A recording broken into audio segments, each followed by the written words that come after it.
myself because biology was obviously not what I wanted to do, nor be a biology teacher. I wanted to come to Israel and live here, and I knew it then. I knew I wasn't going to be a Hebrew teacher here. It's pretty funny being a Hebrew teacher here. I still can't speak Hebrew perfectly, or Tanakh or anything else. And at that point was the beginning of something that was going to develop more and more in my life, which was that choice between two sides of your brain. I loved photography. It was something that was on a subconscious level, and you can only understand that later on in your life. And I had to choose between something like that and something which was the other side of the brain, which was logical. It was what you were taught. It was what you should have done. You're a Hebrew teacher, you can be a good teacher, you can be an assistant rabbi, maybe you can be a pulpit rabbi.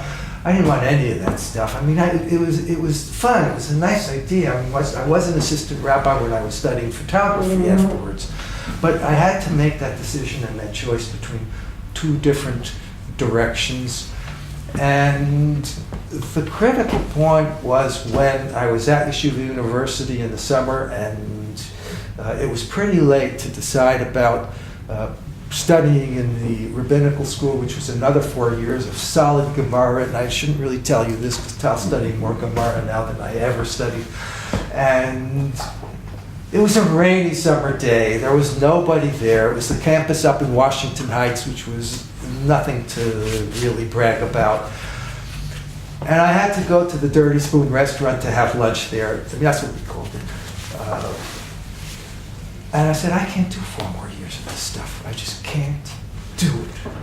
And the test that I took with one of these rabbis with the beard and the whole business, he was one of the, in the Gemara department of the rabbinic thing. He said, well, he says, you didn't do so well on the test, you didn't do so badly either. I was kind of used to that, you know, you're kind of on the border of passing and failing. So he says, spend the summer studying, we'll talk about it at the end of the summer. I said, I gotta know now. He says, I can't tell you now. He says, come at the end of the summer. The following night, I was on a plane to Rochester to enroll in Rochester Institute of Technology and study photography. There I had a problem. It was too late. You know, it was the summer. Everybody's enrolled already. So we all were going. There was a couple other people who were interviewing. We went for the interviews. The guy before me said, I want to study here. I want to be a portrait photographer. They said, go work with a portrait photographer. That's the best thing to do. You don't have to come study here. And the same thing with the other two. And I realized that's the wrong answer if you want to get in here. And I said, I really don't know what I want. I want to study photography. I don't know enough about it. I should have realized that that was a key to something that I teach today, that kind of an answer. Because one of the big questions that I couldn't answer, and they asked this question, and they went around the class, why are you doing photography? What is it, why do you want to do it? And I would squirm because I didn't have an answer for it. Today I can give a whole dissertation on it, but that's after many years of trying to figure out your emotions and feelings and photographs and what's special about them. Believe me, coming from a yeshiva background and going into basic photography at RIT in photo illustration, because that was the closest it was to the closest department to fine art that they had at the time. They had 3 departments, and this was only the one that was closest. One was illustration, one was photochemistry, that surely wasn't for me. One was professional photography. I wanted illustration because it was close to the fine art. Today they have a 4th department, which is the fine art of photography. But I didn't know why, you know, this question of why, and that's something that today, after all those years of trying to use the other side of the brain, which is the logical side, and to put words around it, and to find that dialogue between both sides, that which is kind of unconscious, subconscious, whatever you want to call it, the kind of things that you would find in that wonderful book called Man and Symbols by Carl Jung.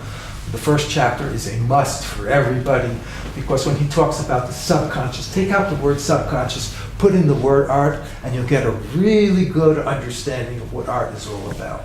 These images, that you don't really understand, that are coming from another place. That's what was special. The idea of discovery and learning and all of that thing is something that's going to happen later on in my career. So I started studying photography. I chose my heart and my soul over logic and what I should have been. And it was the same thing that you've got in the famous Robert Frost poem of choosing the path that was less taken. Is it? Which is it? Am I wrong on the path that wasn't taken, the one that was a little bit, kind of less worn. Why? Because it was something else. And he says that's what made all of the difference. And to me, it's made a great difference in my life. It was probably one of the best decisions, that I could have made. It worked out well. So when I came to Israel after, we got to get to the master's program, that was critical because I studied 4 years. There are 2 years since I had a BA degree. First 2 years, I started undergraduate. First year I got an A because I was an amateur for many years. And so if I didn't have a good answer for one of the assignments that I had, I took out some of the stuff from my file, printed, and they liked it because I knew they were good pictures. And I did okay the first year, but the second year, I was a C student because I couldn't go beyond all the stuff that I had done, and I had no idea how. We got assignments in the first year of photography that were wonderful for a beginning student. I mean, they were an ego trip.